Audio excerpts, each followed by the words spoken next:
This is A Game. Fast acting, long lasting, with no side effects.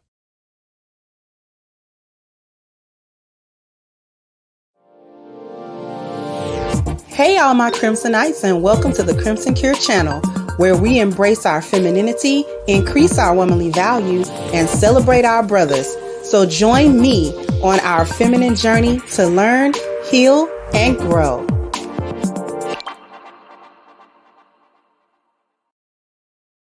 Hey there, my Crimsonites, and welcome to the Crimson Cure channel. I'm your host, femininity coach, and author of the Crimson Cure, and this is my perspective. So today we're talking about Black people not being on code. We're never on code in the way that we want to be. We say that terminology without truly having an understanding about what that means. And because we don't really have an understanding about it, we fail to be able to come together with ourselves as Black Americans. And we certainly have failed to come together in recent decades with other Blacks from the diaspora. I've got a video I want to share that's very important. And it's a Nigerian roundtable of ladies who is talking about how they were taught to view Black Americans. And so I want you to listen very carefully. It's only about a minute, minute and a half, maybe. Very important. Listen very closely to it. And then we're going to come back and we're going to have a very important discussion about Black Americans code and how that relates to other Blacks across the diaspora. So here we go. Let me go ahead and share my screen real quick. And then we're going to talk about it. I can't categorically say every Nigerian got this talk, but a lot of Nigerians that travel abroad got this talk from their family, where they will sit you down and tell you, you're going there.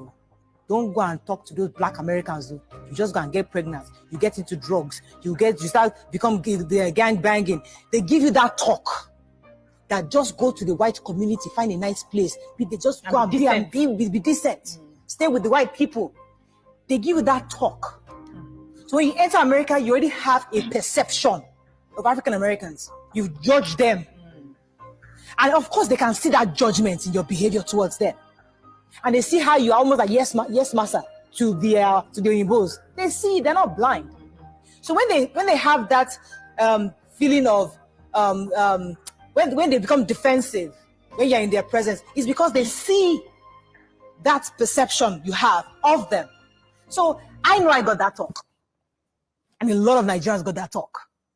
So we are over there, we are doing well, we are doctors, we are building houses, we are feeling like, yeah, so we come to the land of the living, we are the land of the plenty, and we are doing well. Forgetting that some people sacrificed for you to even go there in the first place. So is that acknowledgement that the African American community are expecting of us, especially those of us living abroad in America? Okay, can I say something? I can't.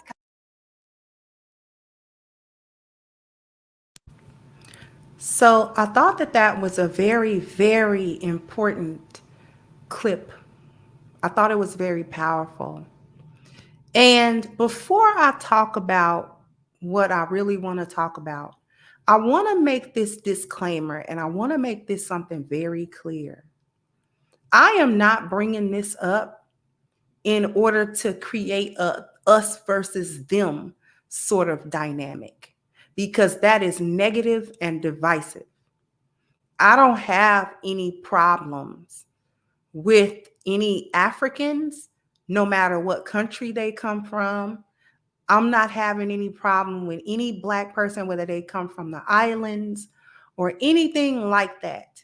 So this video is not for us to start pointing fingers. Yeah, well, we don't like you either, and blah, blah, blah. Like, that's not what we are supposed to be doing.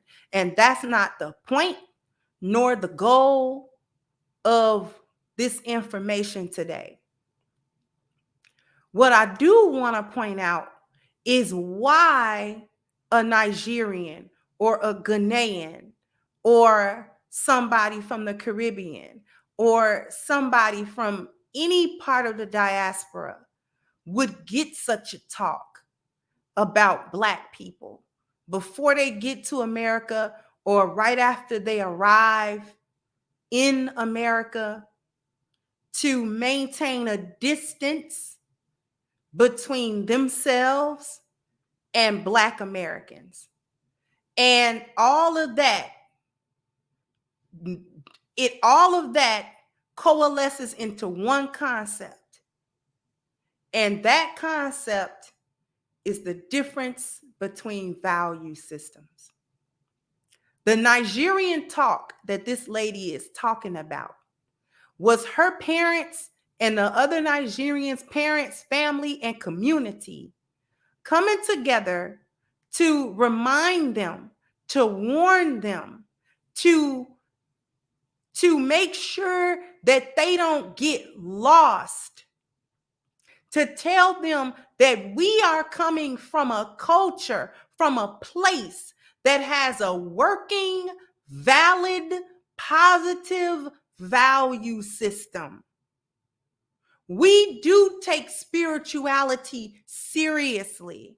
We do take health seriously. We do take family seriously. We do take appearance value seriously. We do take dwelling seriously. We take our mobility seriously. We take our education seriously. We take our profession seriously. We take our leisure seriously. We take our wealth seriously. We have a value system and a culture in place that addresses all 10 of those things in a positive way that helps us to move forward in excellence. We're not just merely surviving, merely scuttling by, just on the hairs of our chinny chin chin, not knowing anything better than the base survival. Black Americans do not operate on that value system. Black Americans operate on the lost value system where they don't have a good sense of spirituality. They don't take their health physically, emotionally, or mentally seriously. They don't take their family seriously. They don't uphold any family value. They don't see value in marriage. They don't see value in nuclear families or extended families and grandmothers and grandfathers. All of that has been lost. Maybe at one point they did, but in the last 30, 40 or so years, they don't. They are getting pregnant out of wedlock. They're having single motherhood. They're on drugs. They're in the ghetto. They don't have any aspiration. Their appearance value is bad. The things that we put out on social media, and even before social media, the things that we put out in music, the things that we put out in movies, was all of these horrible depictions of what Black life was and Black culture and how we thought and how we moved as Black people, as a group. We didn't care about our dwellings. We didn't care about it. You come to the ghetto, to the hood, you're gonna see trash. You're gonna see, buildings and homes and apartment complexes and things of that nature in severe disrepair. You're gonna see vacant lots. You're gonna see empty places. You're going to go into these projects when the projects was up, and it smells like urine in the hall. The elevators are broken. And it's just this spirit of being defeated. They don't take their mobility seriously. These are lazy, incompetent people that are living in a land where there's plenty of opportunity to have mobility, and they're not taking advantage of any of these things. They are in a place where you can take advantage of education, and they don't take advantage of education. They complain about all of the pitfalls and setbacks. And how is it that we're able to come to the country and get ahead and they are not? They don't take profession seriously. They sell drugs, they sell their bodies, they get into all of these negative, ways to make money, and they're not really contributing positively to society. Leisure is a joke. All we do is fight. All we do is argue. All we do is have discord and discontent among one another, and we're poor. We don't talk about wealth or think about wealth in a healthy way. It's all this backwards, negative, all of that. That's why Nigerians get the talk. That's why Africans, regardless of their country of origin, get the talk. That's why they get the talk. That's why us as Black Americans nowadays, we can feel that distance. That's why they're keeping a distance. And we take it personally because we were grown and raised and born and bred in the lost value system. So it's a personal attack, or so we feel. And we use it now because I remember growing up looking up to Africans and wanting to be connected to them and wanting to be accepted by them, right? And at one point, when we had a value system, when we had this value system, when we were fighting for our rights in the 50s and 60s, when we were together as a family, when we took pride in being a community, when we took pride in our spirituality, when church was something that we took pride in as a community, everything centered around the church. This is before feminism and gynocentrism took over. This was, we had some vestige of it. Say what you want about Christianity and the church and all that. Say what you want, but we had a basis in God to the best of our parents' ability to give it to us. We had a basis in some type of health. Eat well, eat the best that you can. Eat together with your family. We had family reunions. We had big mamas and big daddies. We revered them and looked up to them. We took their advice. We lived around our extended family, our cousins and our aunts and uncles.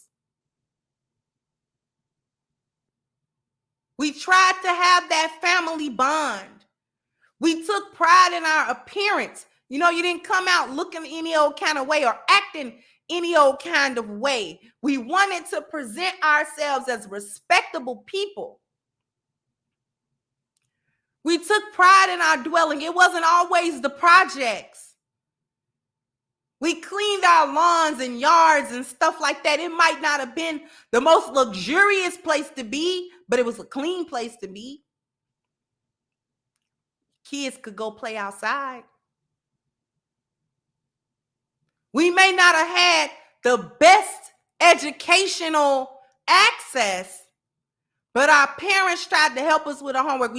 They came up to the school. There was more of a sense of community involved. We did take our education seriously. That was the big push. Go get your education. Don't be, an oppressed people is often an ignorant people. So when we had our leaders telling us, listen, we have to take this stuff seriously. You don't want to drop out of school. You don't want to get into drugs and run with the wrong crowd and things of that nature. You want to take this stuff seriously because our future rests on you as the young generation coming up. So you got to graduate high school. With so many of us, there was the first to go to college in our families and graduate. A lot of Gen Xers, even some baby boomers too. The first to make certain strides from our families. That was a hope that we had, that our parents put into us at one point. Have some pride in your profession. You don't want to sell your body or sell drugs or get into this foolishness and be a criminal. You want to be respected in society. You want to have respect for yourself. You want your family to be reflected upon with respect. You want people to look at you with respect. We had a code, in other words. Black people used to be on code because a code is a value system. We used to have it. This is why we're positioning it so fiercely on this channel. The 10 life values is the value system that we're supposed to be having. This is what we got to get back to. This is what made us great as a people. This is what unified us. This is what codified us. This was the code. We was on code back in the day because we had a value system back in the day that worked for us, and it worked for our positive growth.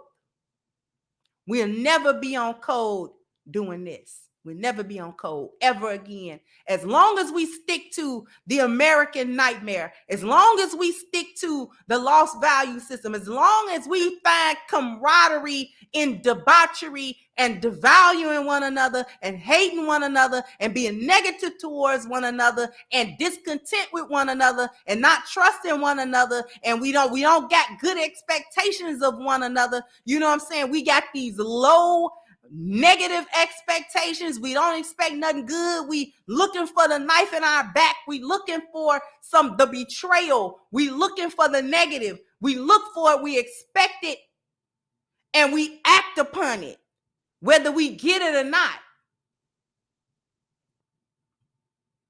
We traumatize and re-traumatize each other. We look for ways to hurt each other. And our cousins and brothers and sisters from across the pond see that. They see it. Because we grew up in it, we don't know how bad it looked from the outside looking in. It's not even personal. It's just like we can't join you in the lost value system. We can't do that. Because we'll lose ourselves in that system. Because you don't know how lost you are in it. You lost in it. That's why it's a lost value system. It's a value system. It's just lost. It's just negative. It's negative. And we see the world that way. We interact that way with the world. We'll never be on code under the lost value system. We'll never come together. Black men and black women will always be at each other's throats. We'll never love each other. We'll never make families. We'll never make communities underneath of that lost value system, that American nightmare. We'll never do it. It'll never happen unless we come out of that and into the 10 life value system, because that is a positive value system where we put our spiritual values first. If we put our spiritual value first, we won't see a reason to hurt one another, because we'll be able to see the humanity in one another. It won't be so easy to curse one another, to betray one another, to lie on one another, to backstab one another, to backbite one another. It won't be so easy. This is what other ethnic groups have that we don't have. If we're wondering why other ethnic groups are able to move ahead and we aren't, is because they are on code with their value system and we are not. We are not. We ain't been on code in a long time, and it shows. We can't even get it together on social media. We can't even get it together in leisure. We can't even be okay in leisure. We got to fight and argue and act a fool with each other. And that's supposed to be normal. Being on code is your value system. Period, point blank. Being on code is your value system. You can only be on code with people who share your value system. 2 + 2 is 4. You can only be on code with people who share your value system. And if we don't share this value system, we can kiss code goodbye. We can kiss community goodbye. We can kiss all of that stuff that our forebearers said and wanted. Gone.